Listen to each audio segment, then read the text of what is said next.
Good morning. Welcome again to our Wednesday devotional time.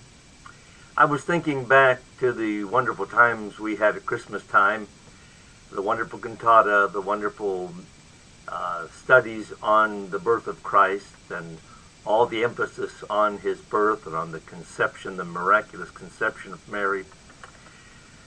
We're given details about those first few days. We're given details about the night that he was born. We're given details about the time that he was taken to the temple for the dedication. We're given details about the time, probably a few weeks later, when the wise men appeared. All those details about his birth and infancy, and perhaps even first year or so of his life. But we're not given many details about his childhood, his teenage years, and even his years as a young adult prior to entering the ministry at about age 30. As I was reading recently, we are told about when he was 12 years old, and he had that wonderful time with the leaders and the religious leaders and educated leaders, and how he astounded them with his wisdom. But I was reading in Hebrews chapter 5 recently, and a thought occurred to me. The Bible says in Hebrews 5 verse 3, "Though he were a son, yet learned he obedience by the things which he suffered." Now we understand about the suffering of Jesus Christ when he was taken to the cross. We understand the sufferings in those days the hours prior to his crucifixion. We understand the suffering of the beating and the suffering of the nails in his hands. We understand the suffering of the crown of thorns. We understand the cross. Horrible things that we've talked about and preached about and studied many, many times. But I wonder if when he learned by the suffering, this is a reference to when he was a child or when he was a teenager. I want you to imagine for just a few minutes that as we consider Hebrews 5:8, "Though he were a son, yet learned he obedience by the things which he suffered." I want you to think about the time when he was a child. Do you wonder what he might have suffered as a child? His brothers did not believe he was the Son of God until later on in their adult life. Very likely he was criticized or mocked by his brothers, his stepbrothers. Very possibly he was called names of ridicule, names even of being an illegitimate child by his classmates or friends in the neighborhood or even his stepbrothers. As a child, perhaps he was mocked for being a goody-goody two-shoes because he was always good. He didn't disobey. He would obey his parents, or his mother and his stepfather. He would obey any rabbis or teachers or scribes who would teach him. And sometimes those kind of kids are ridiculed, mocked, made fun of. He endured suffering, perhaps even as a child.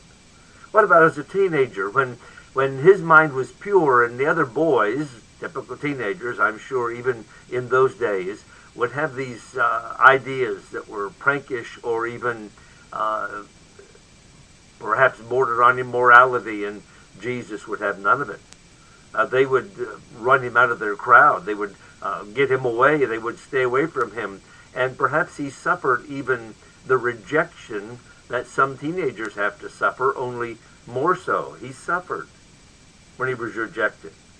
As a young adult, he would be rejected sometimes because he would do everything right. He would never make a mistake. He would never disobey. He would never be late for work, any of the things.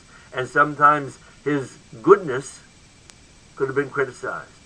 We don't know all that took place in his life, but we do know the Bible says that though he were a son, yet learned he obedience by the things which he suffered.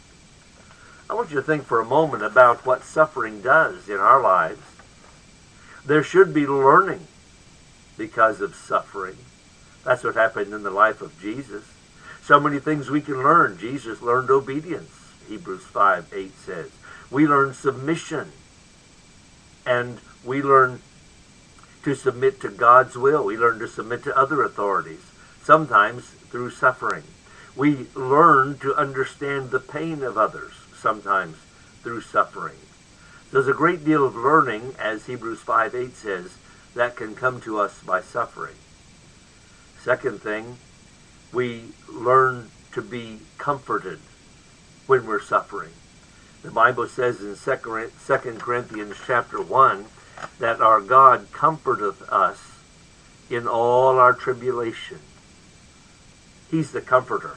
And when we're in suffering times, we can learn to be comforted. We can thank God for the comforting of God and sometimes the comfort of others. What a blessing it is to learn that. And then also, according to 2 Corinthians chapter 1, we can learn through our suffering how to comfort others. Again, he says in 2 Corinthians chapter 1, verse 4, who comforted us in all our tribulation, that we may be able to comfort them which are in any trouble, by the comfort wherewith we ourselves are comforted of God. Suffering, never pleasant, but always valuable. Just a thought. I don't know what you're going through today. I don't know what I'll go through later on today. I know that there may be suffering. And if there is, we remember that even Jesus, though he were a son, yet learned he obedience through his suffering. Thank God for everything that comes into our lives, even for suffering.